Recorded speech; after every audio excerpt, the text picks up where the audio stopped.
galera, beleza? Como é que vocês estão? Meus amigos, nem preciso falar, hein? A sexta-feira nunca decepciona e mais uma vez vamos ter que começar o vídeo falando sobre a Dama do Mal, a mulher do CV. E, gente, ela deu uma entrevista onde ela pede ajuda do Lula que parece até meme. Eu tô achando que agora o Lula vai ficar contra ela e vocês vão entender por quê, vocês vão até dar risada. E aí saiu um texto engraçado, tem algumas coisas que eu quero mostrar pra vocês e eu quero mostrar pra vocês uma imagem, mostrar que às vezes a falta do conhecimento histórico é um problema sério, seríssimo, mas beleza. Depois, vamos falar de economia. Tem alguns dias que a gente não tá falando. Ontem alguns dados foram divulgados e o Lula quebrou as expectativas, óbvio, de forma negativa, né? A turma esperava uma coisa, aconteceu outra. Só que isso em diversas áreas diferentes. E aí eu quero falar sobre isso. Quero falar, inclusive, sobre algumas notas que já estão comparando Lula com a Dilma. E vocês sabem que essa comparação é meio complicada, né? Porque a Dilma, inclusive, sofreu impeachment. E o Brasil tá caminhando a passos largos para um caos econômico. Tá aparecendo até ali, né? 2014, 2015. Para depois a gente falar sobre Marcinho Pokémon. Eu acho que o Lula escolheu o Pokémon a dedo para garantir que pelo menos os números vão estar bem bonitinhos. Se é verdade ou não, a gente não se importa. O problema é que o IBGE, né, trabalha direito do que o Lula gosta. E aí no final é o tema mais interessante de todos. Só que eu não sei, tem tanta coisa pra gente comentar que eu não sei até onde dá pra ir, porque é um tema extenso. Acho que vai ficar uma parte pra amanhã. E ainda tinha algumas coisas que eu queria falar com vocês, algumas tretas que se desenrolaram ao longo do dia de ontem. Mas eu quero falar sobre isso primeiro. Aconteceram algumas coisas no Brasil que eu acho que são um bom comparativo para as coisas que a gente discute, né? Dá um direcionamento, né? Um futuro para o nosso Brasil, um projeto de nação que envolve desde estatais, problemas ligados ao Lula e uma série de notícias ontem ligadas a Marina Silva, Haddad e Guajajara e Agenda Verde, que é um Deus nos acuda. Mas vamos ver até onde dá para ir no vídeo de hoje. E vejam só, nem adiantei isso, né? Porque era a primeira notícia do vídeo de hoje, né? Não precisa nem adiantar. Também todo mundo já sabia, né? Com Lula, Globo supera Record e lidera em verbas publicitárias do governo. E qual é a informação extra, né? Porque isso todo mundo já sabe. No atual governo, o faturamento da Globo, com verbas de comunicação oficial de Lula, superou a soma de todos os demais 21 grupos de mídia listados, que totalizaram 39,7 milhões de reais entre janeiro e outubro de 2023. Os dados foram levantados pela Veja, no banco de dados da Secretaria de Comunicação Social, a SECOM da Presidência. Eu não sei, mas dizem que os gastos, né, das estatais meio que não entram aqui, então pode ter um extra. Tipo lá da Petrobras, né? Aquele comercial de quase 4 milhões. E olha só, gente, se todos os veículos juntos, e aqui só tem 10, se todos juntos, com exceção da Globo, bateu 39,7 milhões. E a Globo sozinha, 66. Rapaz, basicamente a Globo tem 60% de todo o orçamento. A gente sabia que o carinho é grande. O carinho do Lula para com a Globo é grande. Mas tá demais, viu? Agora fica assim, tá bem claro, né? Tá escancarado porque a Globo tá passando tanto pano. Quem paga a conta escolhe a música. Todo mundo sabe disso. Mas é sempre bom mostrar e tá aí os valores. O choro é livre, a esquerda que reclame, tá aí, prova o contrário. E só pega aqui o bonde, antes da gente falar da dama. Lula recebe o presidente do Corinthians em meio à renegociação de dívida. A impressão minha, o Lula é torcedor do Corinthians também, né? Deve ser impressão. A impressão minha, no passado já teve uma confusão aí, né? Do Corinthians, do estádio. Eu não lembro direito, mas tá ali, o encontro de Lula e do presidente do Corinthians acontece em meio à tentativa do time de renegociar a dívida com a Caixa Econômica Federal. Que é indicação do governo, né? Você botou lá o cara do Lira. Mas beleza, nada estranho, é só o petismo que a gente já conhece. E vejam só, presidente de ONG ligada ao CV não pode participar do comitê. Quem diz isso? O Ministério Público. E agora? O que o petista vai falar? Até o Ministério Público, que em geral é de esquerda, que em geral né? A turma do Ministério Público vem tendo um comportamento bem pró direito dos humanos nos últimos anos. Nem mesmo o Ministério Público tá do lado de Lula. O Ministério Público do Amazonas recomendou ao governo do estado a exclusão de Luciane Farias, do Comitê Estadual, né? Dirige lá a ONG, e a gente quer ver como é que vai ser. Vai ser nada. Só que eu acho, que eu falei pra vocês, que agora o Lula vai ficar contra essa mulher. Sabe aquela coisa assim que... Sabe aquelas pessoas meio descompensadas, que às vezes não sabem se expressar direito? Eu acho que é o caso da nossa dama. Gente, ela cita a prisão de Lula em apelo por proteção. Bom, não sei se ela tá tentando obter a simpatia da população brasileira, mas a do Lula ela não vai conseguir dessa forma. Mas tá ali, ó. Luciane disse que está sendo tratada como criminosa por pessoas que não acreditam na pauta que ela defende. Abre aspas. As pessoas que não levantam a bandeira para essa pauta me atacam em redes sociais. Isso me afeta mentalmente. Segundo Luciane, o apelido Dama Tráfico Amazonense foi atribuído a ela nos últimos dias e causou um dano irreversível. Aí tem aqui, ó, abre aspas. Quero sensibilizar o nosso presidente que passou pelo sistema. O Lula, tu passou pelo sistema, me ajuda aí, pô. Tu sabe que tu sabe que meu marido tá passando, né? Janja, que visitou, né? Eu não acho que esse aqui é um bom pedido de apoio. Eu acho que o Lula não gosta de relembrar esse capítulo da vida dele. Mas quer seguir por esse caminho, beleza, né? Mas isso aí, né? Isso aí. Vai lá, Lula.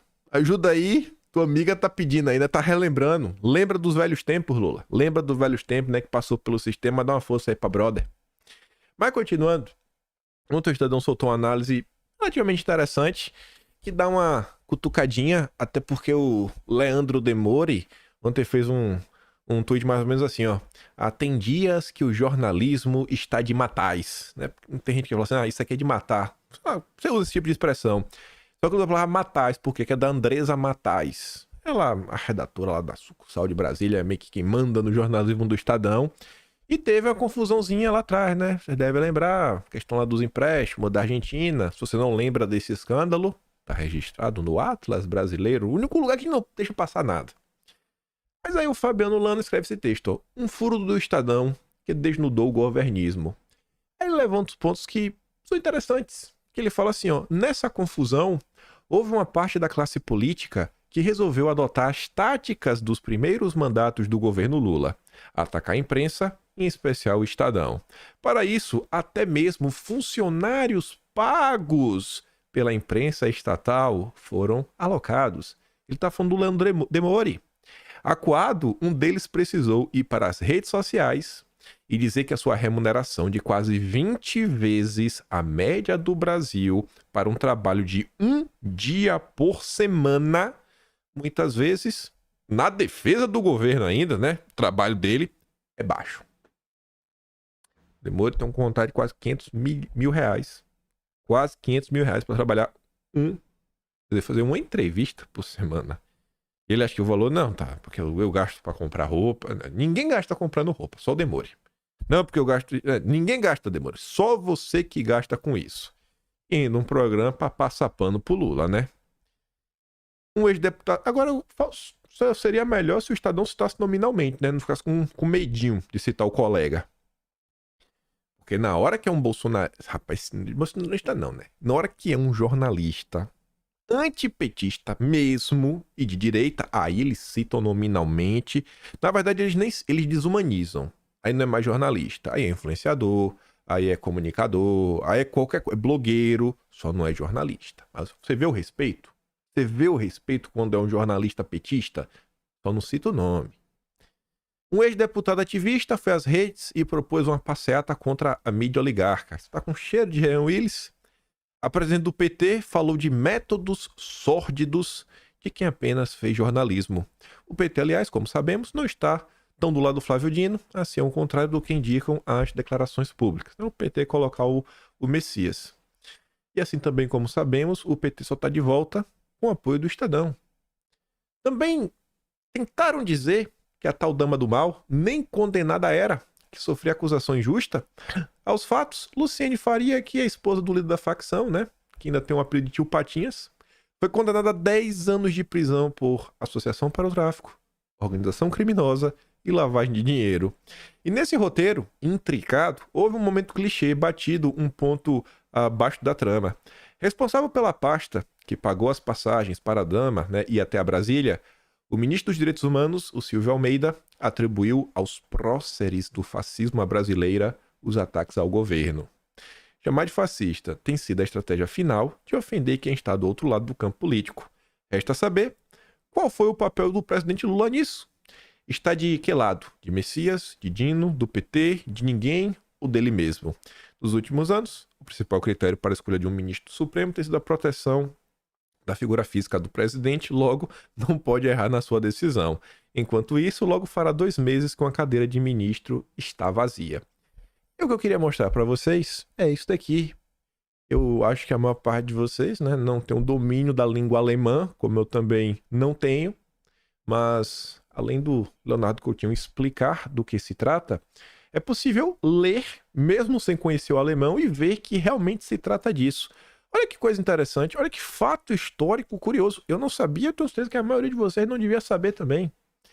O Leonardo Coutinho compartilha essa nota do Silvio Almeida, que é os fascistas, e ele fala assim, ó, rotular como fascistas, né, críticos e opositores, ou qualquer um que incomode, ficou barato e fácil no Brasil. Afinal, contra o fascismo pode tudo. Não custa relembrar que o nome oficial do Muro de Berlim era Barreira Antifascista. É que engraçado, né? Sabemos bem quem estava de cada lado da parede.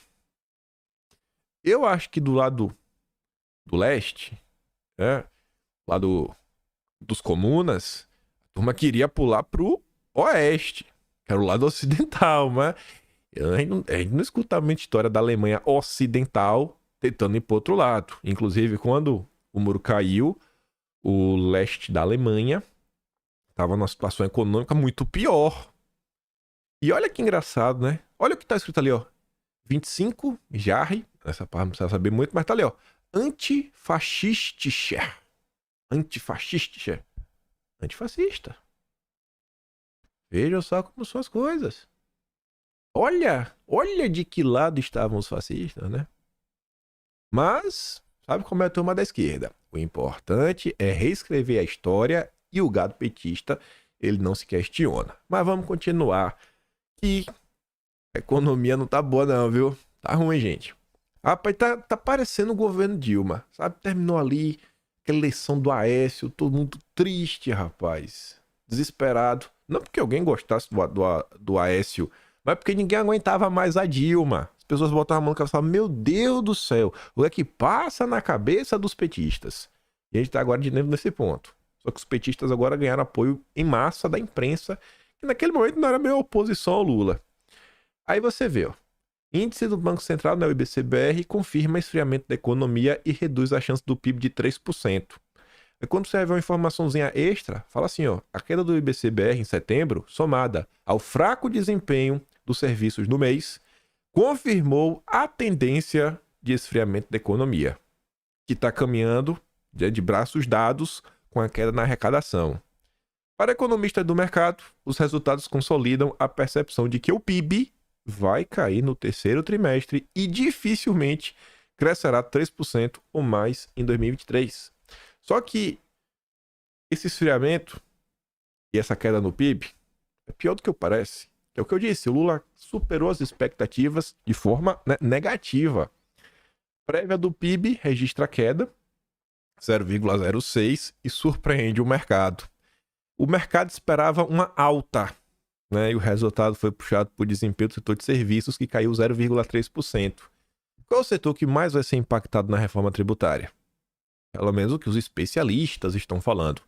É o setor de serviços. Mas vai ser impactado positivamente ou não? Não vai ser positivamente. Então a reforma tributária, possivelmente, vai tornar ainda mais difícil o ambiente de negócios para o setor de serviços, que já registrou uma queda. Mas, adianta explicar para o petista? Não adianta, porque a reforma tributária, na verdade, é para tentar tirar mais dinheiro do pagador de imposto, porque o Lula, né, precisa de dinheiro para fechar as contas. Aí tá ali, ó. O resultado veio abaixo do consenso do mercado, que esperava uma alta de 0,2% no mês. Acredito que agora chega a parte difícil do ciclo. Tem uma percepção de que o quarto trimestre vai ser pior do que o anterior, adicionando um risco à nossa projeção para o crescimento de 2023. Deu errado. Mas e aí? Ontem eu falei com uma pessoa no estado do Sudeste, que não é São Paulo. Aí a pessoa tava me contando como é que tá as coisas na região dela. Falou, rapaz, tá ruim aqui, viu?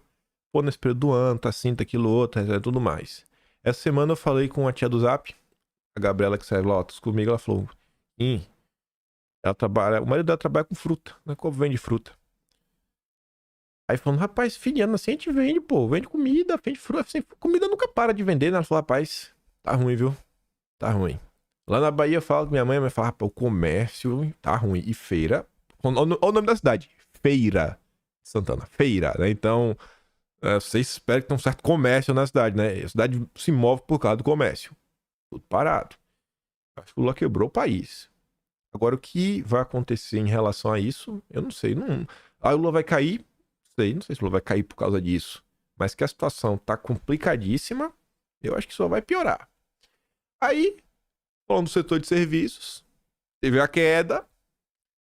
A Elisa fez essa linda colagem que ela coloca, ó. Ano passado, mesmo mês que estamos agora, serviços cresceram 0,9% acima das projeções. Quantas e quantas vezes ao longo do ano passado os resultados do governo estavam sempre acima das projeções? Acima. E o governo Lula está sempre contrariando as projeções. Quantas e quantas notícias. O Atlas está recheado. Tem um capítulo que tem todos os Atlas. No tema economia, subtema indicadores do fracasso. Só notícia assim, ó. Pegou o título, leu, já entendeu. Só as porradas econômicas. Mas vamos lá. Olha. Quantos milhões mesmo foram para Globos? 66, né? Serviços tem segunda queda mensal, mas o cenário se mantém positivo na avaliação dos especialistas. Vá perguntar pro povo, vá perguntar pro trabalhador, mas os especialistas tá bom. A passada de pano é monstruosa, né? Fala a verdade, gente. A passada de pano é demais.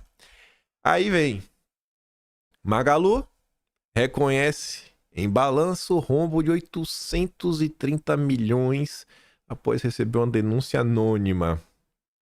Precisou ter uma denúncia anônima para descobrir isso, né, o rombo? Ainda não chegou nas Americanas, né?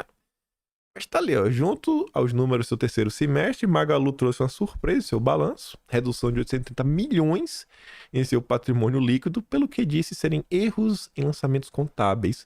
O ajuste foi feito após uma denúncia anônima que a empresa comunicou ao mercado em março. Com menor receita em vendas, Marisa vê prejuízo subir 92% em um ano. Dobrou, né? Praticamente o prejuízo dobrou. Isso é ruim, viu? Muito ruim. E quando você tem prejuízo atrás de prejuízo, aí fecha as empresas. E olha o governo Lula.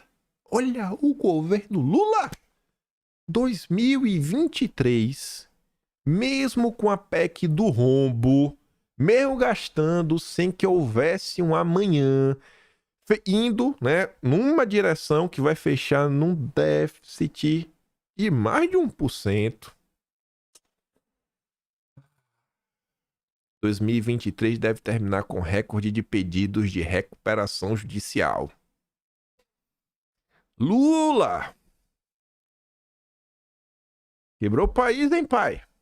Tá miserável você. Veio pra se vingar. Aí, com a medida do Lula, não pros empresários, mas para tirar mais dinheiro. Novos projetos, novos impostos. Governo avalia formas de ampliar a receita e manter o déficit zero. Eu acho engraçado quando a imprensa fala assim, não, ampliar receitas. Cara, coloca assim, ó. Governo avalia formas de aumentar os impostos para manter o déficit. Porque às vezes o povo lê a matéria e o povo não entende. Sabe o trabalhador não entende muito assim que a receita do governo é o dinheiro dele. A imprensa devia sempre fazer assim, pra ficar fácil de entender. Mas tá ali, ó. E outra coisa engraçada. Vocês lembram da gente ler esse tipo de matéria no governo Bolsonaro? Sabe assim, o governo Bolsonaro aqui está estudando métodos de reduzir receita. Assim, na boa, as críticas do governo Bolsonaro, assim, ai, Bolsonaro reduziu o imposto do skate. Ai, o skate. Ai, Bolsonaro reduziu o imposto dos instrumentos musicais. Ai, Bolsonaro reduziu o imposto dos videogames. Isso é desnecessário. Sabe assim, o governo tava abrindo mão de receita. Eu não lembro desse tipo de notícia. Sem brincadeira. Eu não lembro de nós discutirmos aumento de receita. Eu lembro de discutir, assim, reforma da Previdência. Que é a questão macro, etc, tudo mais, que é focado na Previdência, mas não o governo, o caixa do governo como um todo. Eu não lembro disso. Vocês lembram de alguma coisa? Vocês conseguem lembrar assim? Não, pô, Bolsonaro colocou imposto extra nisso daqui. Vocês lembram de alguma coisa assim? Ou vocês só lembram de reduções? Sendo bem honesto, sem passar nenhum pano, vocês lembram de alguma nota assim ao longo de 4 anos? Eu nunca tinha parado pra pensar nisso. Tento não passar pano, mas de brincadeira, eu quero lembrar qual foi, assim, não a discussão que teve, que levou. Não, porque o Bolsonaro tá preocupado, ele quer aumentar a arrecadação, ele quer aumentar o imposto. Eu quero realmente lembrar disso. Mas tá ali, ó, as ideias.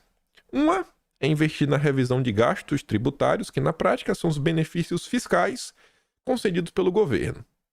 O próprio Ministério do Planejamento já tem um grupo de trabalho em andamento. Gente, se o governo cobra mais imposto, ele fala, vou acabar com o imposto, ele acaba por setor normalmente. Beleza. A empresa vai falar, pô, beleza, vai acabar para todo mundo. O que é que eu vou fazer? Eu vou aumentar o preço. E todo mundo vai aumentar o preço. Então quem vai pagar a conta? É a empresa, né? Não é o cliente, é a empresa. É como se lembra da Janja? Não se preocupa, o imposto vai ser para a empresa, não para o cliente. Confia, viu? E prepara o bolso. O próprio Ministério do Planejamento já tem um grupo de trabalho em andamento, né? O segundo caminho seria por meio da reforma tributária de renda. Além da reforma atual, além da atual, agora na renda, no imposto de renda, o governo quer aumentar os impostos, tirar mais dinheiro do povo através de uma reforma do imposto de renda. Você acha que esse governo neoliberal, que está de joelho para os bancos, que tem um conselhão, onde os maiores banqueiros do país estão sentados, um Brasil que você vê, um dos donos dos maiores bancos privados, que é o BTG, o André Esteves, que está o tempo todo elogiando o Haddad. Você acha que uma reforma como essa vai taxar os super ricos ou vai para cima dos super pobres e a classe média? Prepara a carteira. O governo pretende, por exemplo, reformar a tabela do imposto de renda. Prepara a carteira. Vamos ver. Vamos ver se o governo vai aumentar, né? Não, você agora vai deixar de pagar imposto, né? Vamos ver se aquela história, né? Quem ganha até 5 mil não vai pagar nada. Vamos ver. Eu acho que não vai ser assim. Mas tudo bem. Aí, temos a nossa gloriosa. Rapaz, ela nunca decepciona. Daniela Lima. Só escuta.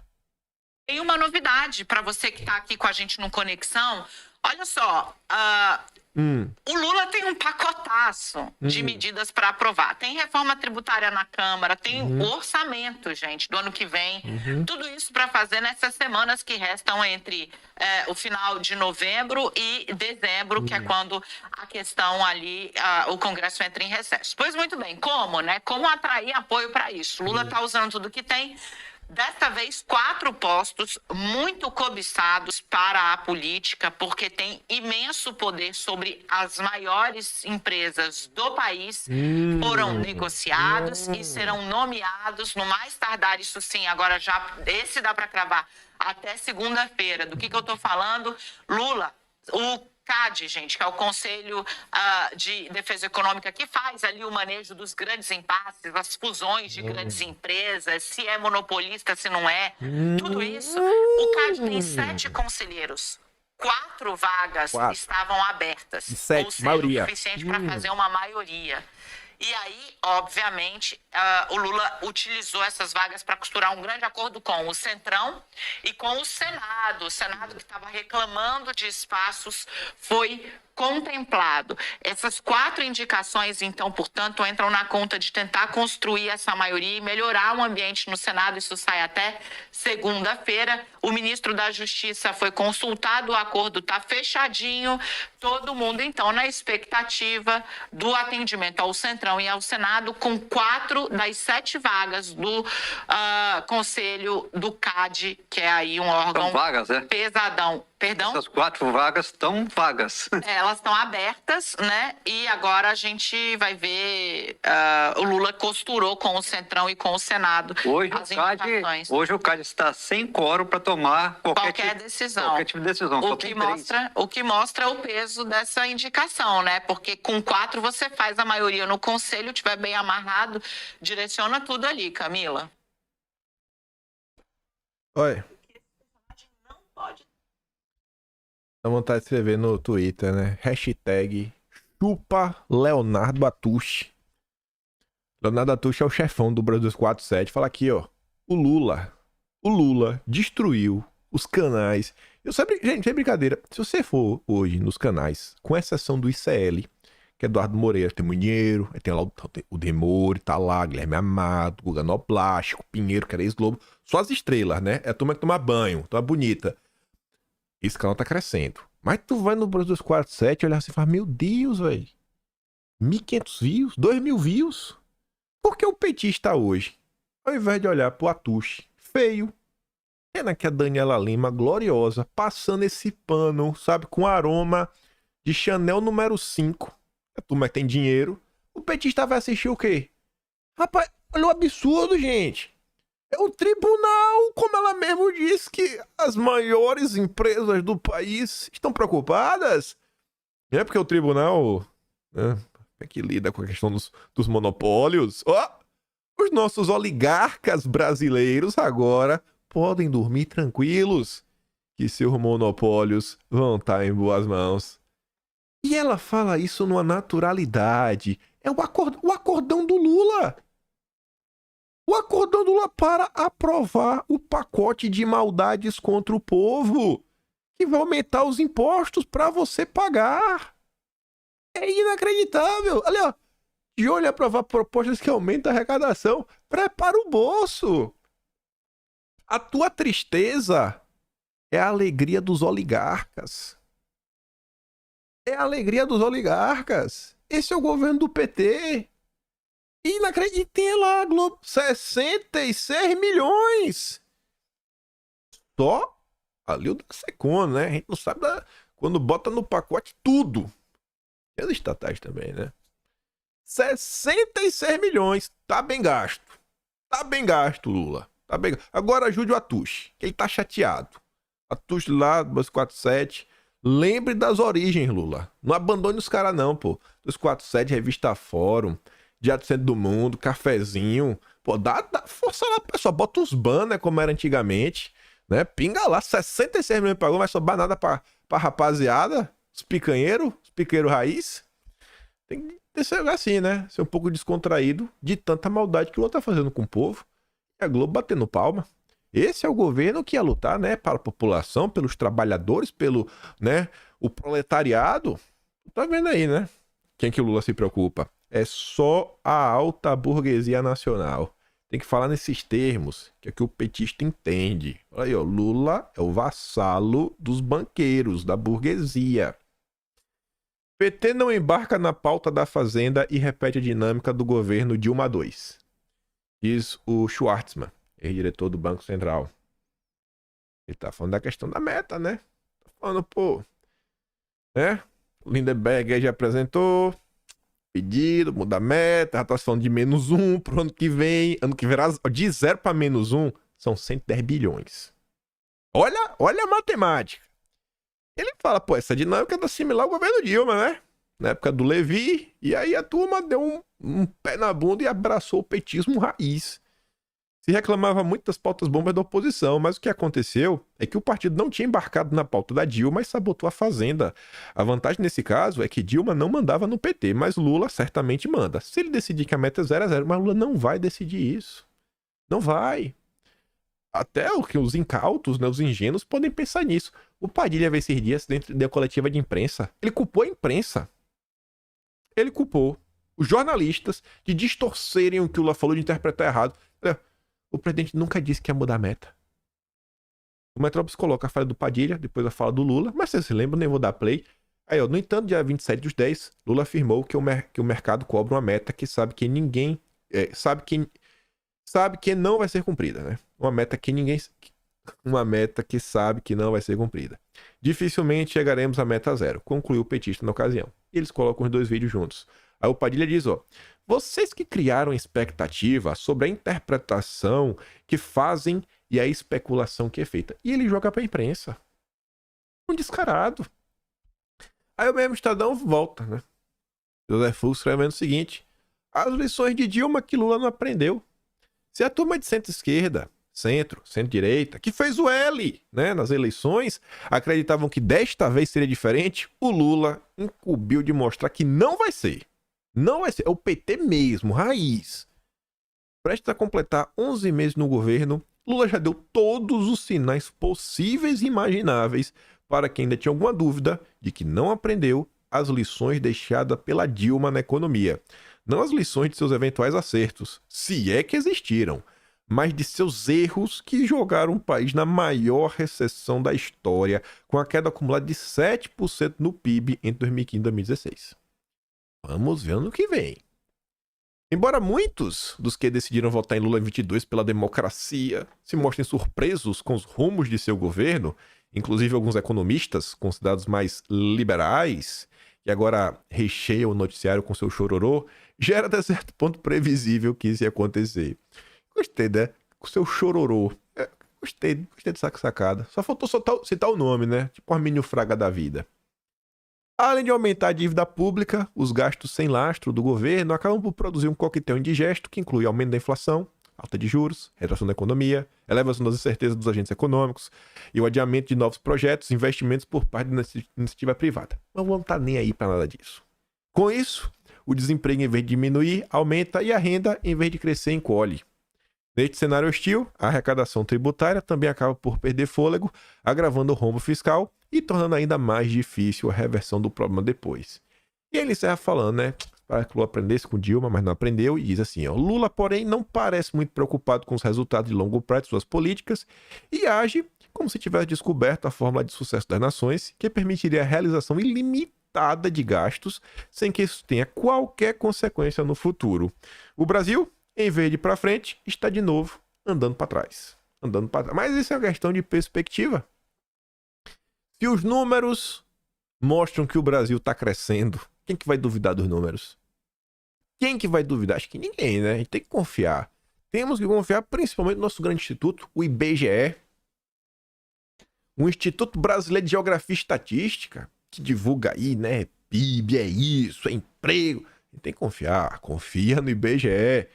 E é por isso que o Lula colocou um cara extremamente gabaritado para a missão mais difícil do governo. Mostrar que o Brasil tá dando certo. O que é uma questão de perspectiva. E aí o cara bota o número lá, né? Se você duvida do número, o cara é pro Marcel. Mas o Marcel, um Pokémon, tá em campo. E aí ele andou já botando as garrinhas de fora para mostrar o que você pode esperar. O que você pode esperar do Brasil. Vai dar certo. Nos números. Na vida real, são outros 500. Tá ali, ó. O presidente do IBGE diz que pretende mudar a divulgação de estatísticas e causa apreensão. Tu mata aí. O Pokémon, dirigente indicado por Lula, diz que época de coletivas de imprensa ficou para trás e elogia o modelo comuna. Aquele país vermelho. E as pessoas falam que você não pode confiar muito nos números, porque o governo maqueia a economia, né? Meio que esteja dando errado. O importante é o marketing. A comunada gosta disso, né? Mas tá ali, Marcinho Pokémon disse em palestra para funcionários do IBGE que pretende alterar o modelo de divulgação de pesquisas. A medida, ainda não oficializada, tem provocado entre técnicos, funcionários e aposentados o temor de eventuais interferências no trabalho técnico independente da instituição. O Marcinho Pokémon ia chamar os donos do IPESP, do Datafolha, trabalha todo mundo junto. Só os melhores, que ninguém erra nenhum dado. A comunicação do passado era aquela que o IBGE produzia as informações e os dados, fazia uma coletiva e transferia a responsabilidade para o grande público através dos meios de comunicação tradicional. Isso ficou para trás. A declaração provocou apreensão, especialmente porque Marcinho Pokémon e Castro, o novo coordenador-geral do CDDI, também citaram as plataformas digitais e as redes sociais como prioridade para chegar diretamente a Dona Maria e o seu João, embora os dados já sejam também divulgados pelo próprio IBGE em seus canais digitais. As falas do presidente do Instituto foram transmitidas ao vivo no YouTube, mas o vídeo estava não listado, né? Só pode acessar quem tem um link. Ainda assim, a palestra repercutiu no WhatsApp e circulou entre ex-dirigentes e personalidades ligadas ao IBGE. Aí veja. Também chamou a atenção dos técnicos a menção ao País Vermelho, o asiático, como nada. Em agosto, os comunas suspenderam a divulgação das estatísticas do desemprego juvenil na linha dado ruim não se divulga. Não é exemplo a seguir? Demais, os comunas participam das discussões da comunidade internacional. Sabe que os padrões de compatibilidade são indispensáveis, afirmou a Marta Maia, né, que é diretora de pesquisa, né? Ela escreveu no Globo sobre isso, os problemas de como o País Vermelho, sabe, produz dados, você não pode confiar. Para Marcinho Pokémon, que se diz comprometido em superar a estrutura verticalizada e hierárquica e muitas vezes autoritárias das gestões anteriores a um deslocamento do centro dinâmico do mundo. Olha as explicações do petista. Agora vai começar a fazer muito mais sentido o que é que ele realmente quer fazer. O IBGE foi construído olhando as melhores experiências que tínhamos no Ocidente, Inglaterra, Estados Unidos e França. Hoje, com o deslocamento sem dinâmico do mundo para o Oriente, já não está perceptível as melhores soluções apenas no Ocidente. O Oriente também traz informações. Pokémon mencionou ainda o diálogo que teve com o presidente do Instituto Nacional de Estatísticas do Oriente, né, em setembro. Pokémon está promovendo um ciclo de discussões internas sobre o que ele mesmo chama de IBGE do futuro. Ainda assim, o discurso do Pokémon provocou desconforto entre os técnicos pelo que chama de politização da gestão do IBGE, órgão crucial para o desenho das políticas de Estado e cuja independência garantia ao longo das décadas a divulgação de índices desfavoráveis para o governo de plantão. Em sua palestra, Marcinho Pokémon também afirmou que vai unificar a diretoria de comunicação com a do CDDI, departamento entregue ao aliado, Daniel Castro, e que fornece dados ao IBGE, a pesquisadores e o público em geral, além de gerir a documentação das estatísticas e a comunicação interna do Instituto. Dá para confiar nos dados? Imagina, você depende às vezes, pô, o PIB está crescendo, não está crescendo, o desemprego está aumentando, não está aumentando. Você tem que saber disso daí para você como é que se planejar. Se você não confia nos dados, como é que você consegue planejar minimamente, sabe, sua vida financeira? Isso enquanto uma empresa um pouquinho maior. Aí o Ricardo Rangel, esse daqui já jogou a toalha. A Globo meio que a Malu Gaspar só dá voz, né? Meio que repercute o que aconteceu na reunião, o que foi que o Marcinho Pokémon falou. Esse aqui já interpretou. Já falou, ó, chutou o pau da barraca. Surpresa. Pokémon, nomeado por Lula, faz no IBGE o que se esperava dele. Uma matemática criativa. Tá ali, ó. A nomeação do Marcinho Pokémon feita por Lula pessoalmente, a revelia da Simone Tebet, foi a mais controversa do governo até agora. Não sem motivo. Marcinho Pokémon, petista raiz, é uma pessoa extremamente controversa. Sua gestão à frente do IPEA foi muito criticada, com muitos relatos de afastamento de técnicos com opiniões divergentes, concurso com direcionamento ideológico, etc. Aí fala, né? Abandonar a empresa tradicional em troca das redes, né? Tem umas perspectivas complicadas. Trocar o modelo atual pelas redes sociais só faz sentido se o IBGE quiser dar sua própria interpretação aos dados e dar maior ou menor divulgação àquele dado. O dado que é ruim a gente não fala, o dado que é bom a gente comenta. E o governo Lula só tem dados positivos. Qualquer das hipóteses transforma o IBGE em um ator político, o que é um pesadelo do ponto de vista de credibilidade. A coisa piora quando se sabe que é possível turbinar publicações, seja com publicidade direta, indireta, né, via verba de publicidade do governo em sites selecionados, ou por meio de robôs. O PT usando robôs? Não é possível. No IPEA, uma das acusações a Marcinho Pokémon foi tentar ocultar dados desfavoráveis ao governo petista. Ele já fez isso no passado. Vai fazer de novo? Eu acho que sim. A decisão do presidente do IBGE agora sugere a mesma coisa, só que é uma organização infinitamente mais importante. Todo mundo sabe onde esse caminho dá. Aumento da incerteza, do dólar, da inflação, do juro e da dívida. Queda da bolsa e redução do crescimento. Marcinho Pokémon é um quadro disciplinado do PT, um amigo próximo de Lula. É impossível acreditar que esteja fazendo isso à revelia do presidente. Até porque o presidente sabia perfeitamente o que é que significava nomear Marcinho Pokémon para o IBGE. E aí? Aí você vê como tá. Tudo dando errado. Tudo dando errado. Aí você passa e paz. O governo não tomou uma medida para facilitar a vida do povo. É só aumento de imposto. E ainda que aumentasse imposto, mas facilitasse de algum lado, não. É só criando dificuldades. O Globo soltou esse editorial aqui.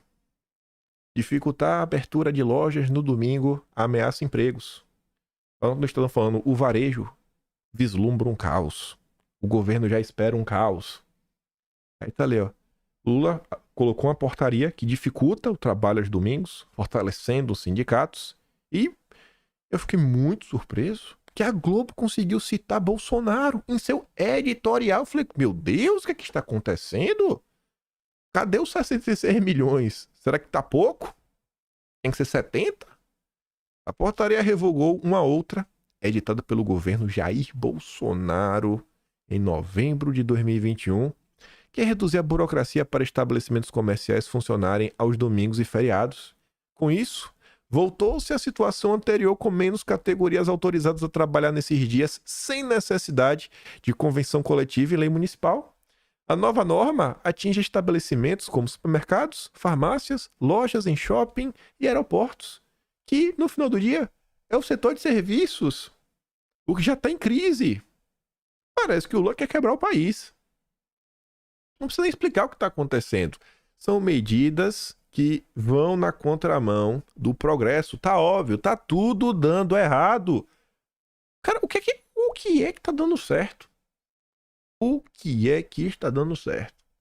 Além da Rede Globo. A Globo tá mostrando lá, né? Tirando a Rede Globo, quem tá ganhando dinheiro nesse governo? Quem tá ganhando dinheiro nesse governo, né? E aí quem já começou, essa notícia na verdade é colocada aqui, né? Pra gente já começar a fazer uns comparativos. Lula e Bolsonaro. Mas vamos começar por aqui. O governo poderá ter de compensar rombo maior de estatais neste ano, algo que não ocorre desde 2015.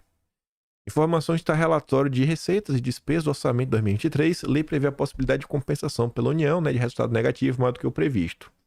Estatais podem dar prejuízo.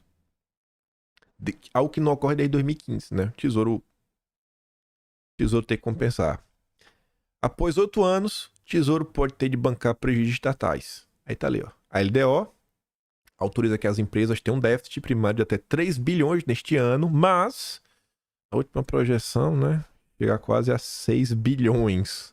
O Lula conseguiu dobrar o déficit. Dobrou. Né? O Lula não cumpre nada. Nada. E aqui é um primeiro ponto. Até dar play no vídeo. Fiquei surpreso. O Jornal Nacional comentou sobre o ocorrido. Eu acho que não tinha caído ainda os 66 milhões. Será que esse mês vai entrar? Vamos ver, né? Mas vejam só.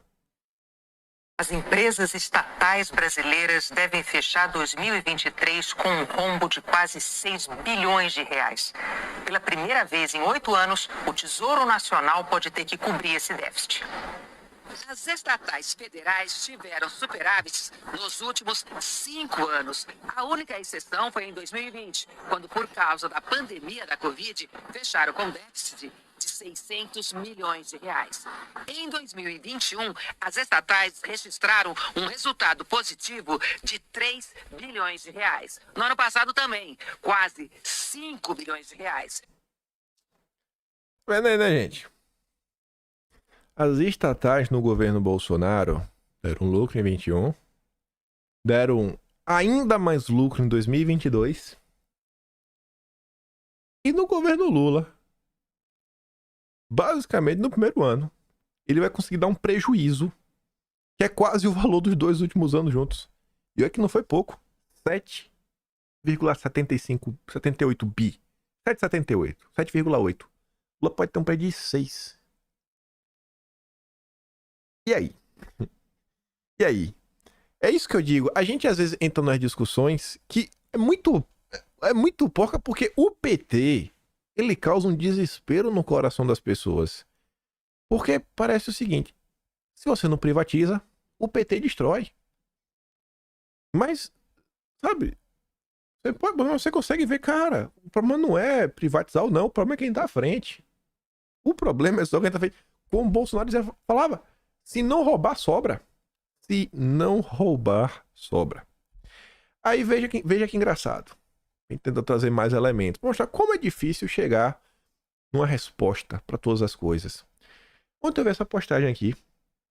Na verdade não vi ontem não. Essa postagem, ela tava na minha mão tem um tempo já. Porque algum dia falando coisas estatais. Até porque não aconteceu ontem essa questão das estatais. Acho que alguns de vocês já viram. Mas de trazer para colocar contexto. E deixar de reflexão. A Era colocou algumas notícias. Falando lá na questão da Enel, que teve a reunião. Nessa reunião que estava a Enel, participou a CPFL, participou a Enel, né? Energia Sul, Sudeste, EDP Brasil, né? Energia Electro e outras empresas. A Yara, ela foi atrás dessa empresa, essa EDP Brasil. Essa EDP fechou parceria com essa notícia aqui é com a ArcelorMittal para produzir hidrogênio verde. Ela colocou a notícia que essa EDP fechou parceria com a Embraer, também, né? Produzir avião elétrico, etc, tudo mais. E aí ela fala assim, não, é curioso, empresa portuguesa, ela coloca entre aspas, esteja tão bem cotada para tantos projetos no Brasil. Observem os acionistas e veja quem detém a maioria das ações. E aí a última imagem dela é essa. EDP e governo brasileiro alinhados em liderar a transição energética.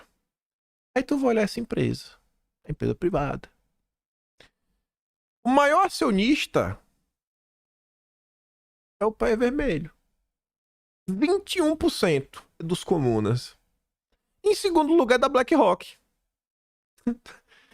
Você vê a empresa que ao mesmo tempo está dos dois piores lados. O pior do Oriente com o pior do Ocidente juntos e misturados. Você consegue entender como são as coisas? Então, por isso que eu falo assim, ó. É complicado você chegar no denominador comum. Uma coisa é você sair estatizando, sair criando novas empresas estatais ou reestatizar. Não, isso aí, do jeito que as coisas estão, não dá certo. Agora, as empresas que já têm e que inclusive provaram que dá lucro, hoje, no mundo em que nós vivemos, de onde tem, né, capital suficiente para comprar uma empresa da magnitude que são, na grande parte do tempo, as estatais, são empresas gigantes, porque é para servir a população inteira. No final do dia, quem quer acabar comprando? Quer vender para comunada? Quer vender para BlackRock? E vender por dois ao mesmo tempo? Parece que eles são, né, duas faces da mesma moeda. Até porque estão juntos aqui. Então, assim, as questões que às vezes não entram no debate. Tu vai para um lado ou vai para o outro? Vai para um lado ou vai para o outro? Ou é tudo ou é nada. Às vezes tem que procurar algum ponto ali meio que de equilíbrio nas coisas. Aí você vê aqui, ó. Aqui não tem a ver com essa discussão de estatal. Aqui já dá para puxar para outro lado. Aqui dá para mostrar os absurdos que o governo Lula vem fazendo, dá para mostrar os absurdos que são o PAC, que o Lula tá promovendo, e mostrar como o Brasil tá sem rumo. Porque até na hora de gastar, gasta errado. Consumo bate recorde e país tem de importar energia e acionar termoelétricas. O Arthur Tena fala assim, ó, Brasil tendo de importar energia e o woke do Ibama tá ameaçando tirar a licença de Belo Monte. O cara é cabeludo falou isso, ó, do jeito que tá, Belo Monte vai ter que reduzir a capacidade. Belo Monte sozinha produz mais ou menos, né, quando terminou de ser construída, 10% de toda a energia nacional. Vai ter que diminuir isso daí. Não, porque os índiozinhos, assim, já tá pronta a obra, já tá funcionando, é importantíssima pro Brasil, mas o cara quer destruir. Você vê como as coisas são absurdas? Aí o governo, ele tá preocupado em produzir mais energia? Não. O governo tá preocupado em transicionar. Sair do combustível fóssil para matriz verde. Será que o foco não deveria ser assim, cara, o que é que tá diante de nós, nesse momento, que é possível da gente garantir que a gente vai ter energia, que não vai faltar? Ah, e tem uma seca, não importa. Teve seca. Ó, os mais jovens, e aí, ó, os picanheirozinhos lá, 16 anos, 18 anos, tá no Twitter, gritaria, turmoou, cabelo colorido, não lembra disso. Eu era criança, eu vivi. Se eu não me engano, foi ali em torno do que? Anos 2000, 2001 máximo? Eu era criança. Foi a época do apagão. Eu lembro de meu avô com um pedaço de papel na mão. Todo dia de manhã acordava lá no relógio. Eita, gastei 5. Mais do que podia. Tava assim. Quanto tempo a gente não passou dessa forma? Na minha cabeça, a criança vai estar em idade, né? Então nem vou chutar. Mas meu avô tinha lá a coisinha. Depois ele continuou usando, que meu avô era mão de vaca. Mas eu lembro meu avô puxar até a TV da tomada. Uma seca dessa de novo. Se tiver um problema de novo, a gente vai resolver como? Fora os estados que não estão conectados, o Leão Tucuri que não sai do papel. Então, olha quais são as prioridades do país. Você tá vendo, teve um problema agora. Um dos problemas que as chuvas mostraram, né? A falta de chuva nesse caso. E outro ponto também é chuva em excesso, alagou, árvore que caiu. Então você tá vendo, você tem inúmeras coisas que estão claras, que deveriam estar claras para o poder público, que são prioridade, mas o Lula está preocupado com o ônibus elétrico. Aí você vê, ó, calor começa a impactar a inflação e ameaça preço de alimentos e tarifa de energia. É o seu bolso. Quando eu falo das estatais que o Tesouro vai ter que pagar, eu vou falar uma coisa, era segredo, mas o Tesouro é a sua carteira. É o dinheiro que você queria comprar um presente pro seu filho, você queria comer uma pizza. É o seu dinheiro. Ele tá aqui. Com calor, com problema energético, a coisa começa a subir. E o engraçado, todo ano tem isso. Mas não resolve. Porque não é prioridade. E quem tenta resolver, muitas vezes, os zongueiros não deixam. Os zongueiros não deixam. Quando não, a própria esquerda tá contra. Que é esse caso aqui, ó. Na verdade, é o próximo. Preocupação climática já afeta a decisão de ter filhos. Olha como tá a cabeça da galera. Fizeram a pesquisa com os países do norte. E o pior é que nas regiões, na Europa, aqui na Austrália também é assim. O pessoal, meu Deus, já treme com medo das mudanças climáticas. Mas enfim. Existe uma associação já entre, né, as alterações climáticas e a vontade de ter menos filhos ou mesmo nenhum. Fatores como a incerteza sobre o futuro para a criança, riscos de sobrepopulação e consumo excessivo, o desafio de satisfazer necessidades familiares e as inclinações políticas, né? Quem é de esquerda? Tradução. Quem é de esquerda se preocupa com isso. Quem é de direita não tá. Foram identificados como os principais motivadores dessa linha de pensamento. Aí que vem o ponto. Quase metade das moradias no Brasil tem falta de saneamento básico. Quem é que foi contra o marco do saneamento do governo Bolsonaro? O PT. O PT foi contra o marco do saneamento. Cerca de 102 milhões de brasileiros enfrentam diariamente algum tipo de privação de saneamento. Aí, para entender isso, tem alguns termos, né? Que ele pega coisas mais simples. Vamos lá. Isso significa, como é que chegou nesse número? Chegou nesse número sabendo que, olhando a quantidade de casas que existem no Brasil, de moradias, estima que quase 9 milhões não têm acesso à rede geral de água. Imagina, 9 milhões de pessoas, você abre a torneira, não sai nada. Tenho certeza que você já ficou sem água algum dia em sua vida, de abrir não sai nada, algum problema na rede. Tenho certeza, e eu sei da sua dor de cabeça. Imagine, você nem ter, mas para sempre. Você está vivendo assim há anos. 9 milhões de pessoas. 17 milhões enfrentam uma frequência insuficiente de recebimento de água. 11 milhões não possuem reservatório. 1 milhão carece de banheiro. 22 milhões não contam com coleta de esgoto. Em resumo, e que deveria preocupar Marina Silva, isso quer dizer que todos os dias. O número é que equivale a 5 mil piscinas olímpicas, que tem 50 metros de comprimento, são despejadas nos rios e mares do país, contaminando praias, poluindo áreas urbanas e causando doença na população.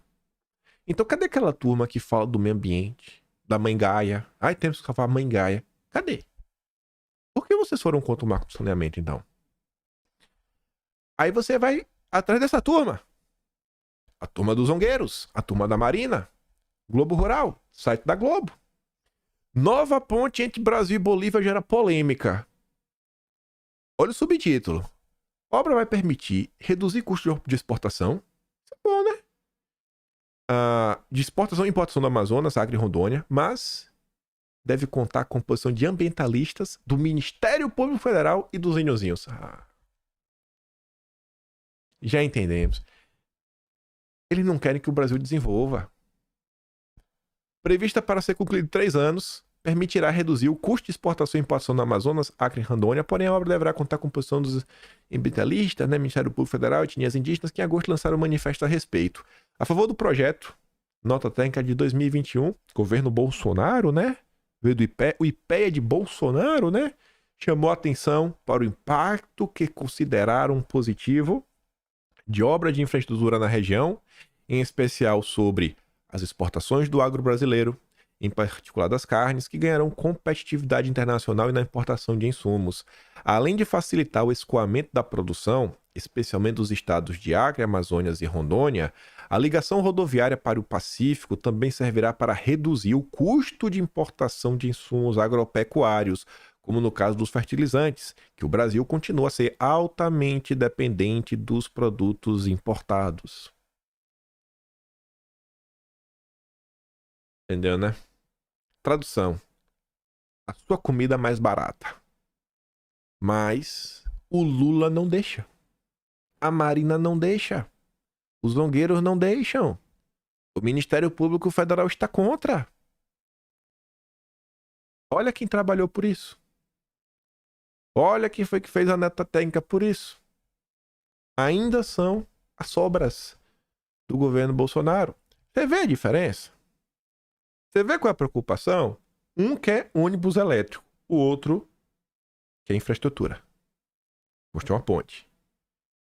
Ligar o Brasil ao resto do mundo. Fortalecer o nosso comércio. Baratear o preço da sua comida. Lula quer ônibus elétrico. Catar vento no mar. A iniciativa, no entanto, terá de superar a oposição de ambientalistas e etnias que consideram a região crítica do ponto de vista socioambiental. Nossa.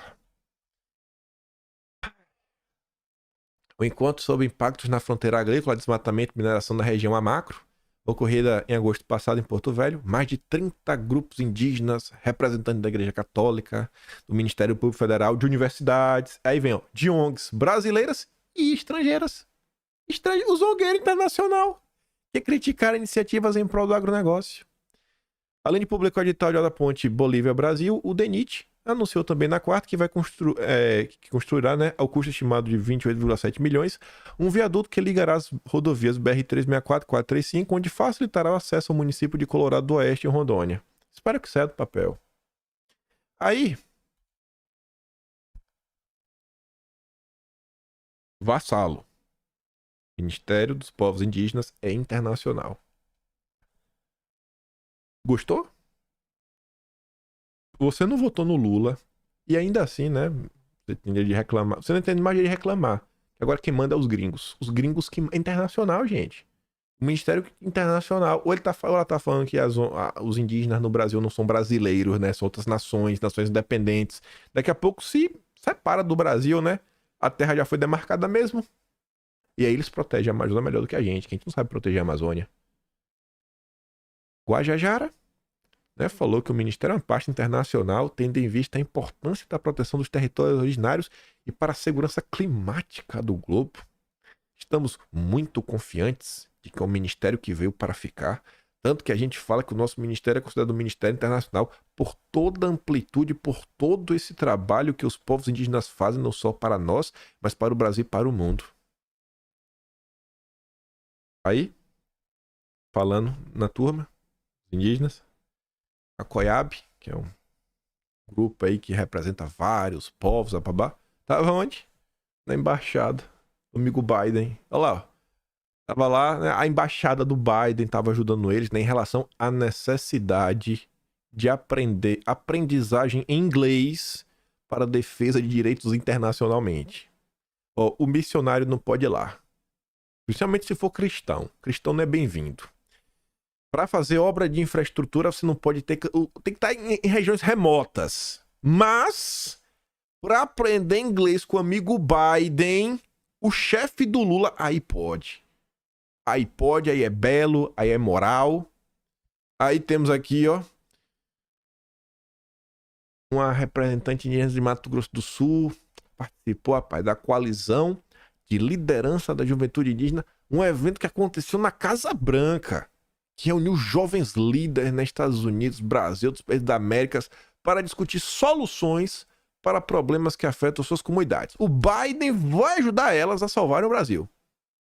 O Biden vai salvar os problemas que o Brasil tem. Aí, nesse contexto, vem a revista Time. Marina e Sebastião Salgado estão entre as lideranças climáticas mais influentes do mundo, eleitos pela Time. Eu espero de coração, pelo dia que eu sei que isso vai acontecer, que as pessoas vão olhar o amigo Biden e ter o mesmo repulso que tem do da comunada, que no final do dia são iguais. Eu queria que no final da CPI das ONGs, além deles proibirem, sabe, a atuação de ONGs internacionais no Brasil e dinheiro internacional, eles proibissem expressamente a USAID. Eu tomei raiva. Quanto mais eu pesquiso por ele, que é uma agência do Estado americano, que trabalha, né, pela promoção da democracia pelo mundo. Desaparecer com esse negócio, acabou, bicho. Acabou, né? Desenvolvimento, na verdade, pelo mundo. Acabou. O USAID tá fora. Vocês são inimigos do Brasil. Aí, ó. Olha quem que eles valorizam. Olha quem que eles valorizam. Uma coisa é quando a gente fala os conservadores dos Estados Unidos. Uma coisa é ter relação com essas pessoas. Espero de coração que o Trump seja eleito. Agora, Partido Democrata, pelo amor de Deus. Pelo amor de Deus. Pelo amor de Deus, mas não dá de jeito nenhum. Aí você vê a hipocrisia, que é o que todo mundo disse. 2019, tava lá Greenpeace. Botaram a estátua de Bolsonaro, Nero, tocando fogo na Amazônia. Agora, o país tá vivendo um caos das queimadas no Pantanal. Eu vi um vídeo que é desesperador, mostrando a quantidade de bicho que morreu por causa de fumaça, por causa de queimada. Gente, muito bicho. Muito bicho. Ninguém tá nem aí. Eu nem quero que essa turma fique... Na verdade, eu nem torço o Leonardo DiCaprio vindo criticar. Isso só mostra a hipocrisia deles. Eu acho que ninguém tem que meter o dedo, sabe, e o nariz no Brasil. Cara, vai tomar conta da tua vida. Agora, quando voltar Bolsonaro, quando Bolsonaro voltar, continua calado, do jeito que você estava durante o governo Lula. E aí, só para encerrar o vídeo, 3 manchetes em sequência, só para você sentir o drama. Teve um evento, Haddad e Marina juntos, 3 manchetes. Marina diz que Brasil não se furta de debate sobre diminuição de exploração do petróleo. O Brasil vivendo uma crise energética e a Marina quer destruir o país. Aí você entende porque ela ganhou o prêmio da Time, do amigo Biden. O Haddad diz que o Brasil não vai se salvar da crise climática, ou nos salvamos todos ou estamos perdidos, né? Então vamos trabalhar com o mundo inteiro, vamos ser vassalo. Enquanto a Marina pensa em destruir a energia do Brasil, enquanto o Haddad pensa em nos colocar de joelhos, os países ricos, a tal OCDE, investimento dos países contra a mudança climática desacelerou em 2022. Segundo a instituição, o investimento das nações que produzem 2/3 dos gases, né? Estados Unidos, a Comunidade, os países europeus, subiu 1%. E a média dos últimos anos era de 10% por ano. Então, assim, eles já deram uma banana pra essa agenda maluca. Não nem aí pra nada. Estão voltando a perfurar iguador de petróleo. Estão querendo ver o país deles crescendo. E o Lula quer ônibus elétrico. É Parque Verde. Gente, olha que absurdo. Olha que absurdo. Os países ricos estão indo na direção, o Brasil está em outra. É o neocolonialismo. O neocolonialismo está de volta e veio com tudo.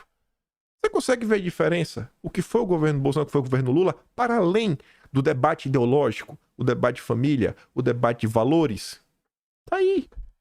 Um é um vassalo, o outro é um soberanista, é um patriota, é um cara que ama o Brasil, que tá do lado do povo. O que mais? Pena que as pessoas, em sua grande parte, não se interessam em entender o que se passa nesse país porque o Brasil deu errado. As pessoas às vezes estão preocupadas com o robô, tá, cara? Mas veja que assim, às vezes você comprar um ônibus elétrico sem roubar e aumentar a dívida, isso é ruim também. Comprar um ônibus elétrico quando podia ter investido numa coisa que faz sentido também é ruim. Quando tá deixando de investir em esgoto é ruim também. Quando você não roubou por votar contra o marco do saneamento, mas você tá atrasando a vida das pessoas. Mas as pessoas não querem, porque isso é mais difícil, né? Tem que perder tempo, tem que pensar. As pessoas não querem pensar, né? Que é um mastigadinho ali. A Globo me falou que é bom, então vou acreditar na Globo. Vou acreditar que a Globo não mente. Ainda tem muito brasileiro que é assim. E você fala, o errado é você sabe disso. Porque você passa por isso. Você fala no seu trabalho, você fala com as pessoas e muitas vezes as pessoas te tratam como louco. O louco é você. O louco é você, não são elas. É você que é o louco. E você fica puto da vida, porque eu também fico puto, eu sei como é. Mas vai dar certo. Porque a gente não desiste. Não tem essa opção de desistir. Enfim. Vou mandar ouvir a Daniela Lima. Passando o pano lá no Telegram, se vocês quiserem pegar, dar risada, mandar pra alguém. Se gosta do meu trabalho, passa no meu canal. Tem um botão de valeu, tem um peito na descrição. E tem um Atlas brasileiro, kimpai.com, sem BR. O único lugar que a gente tá registrando as coisas. E não é só botar de forma solta, não. Um direcionamento. Tem uma história ali contando para explicar o que realmente aconteceu. Compartilhe o vídeo. Volta amanhã. E deixa aquele grande beijo, abraço, tamo juntos. Valeu, meus amigos. Fui!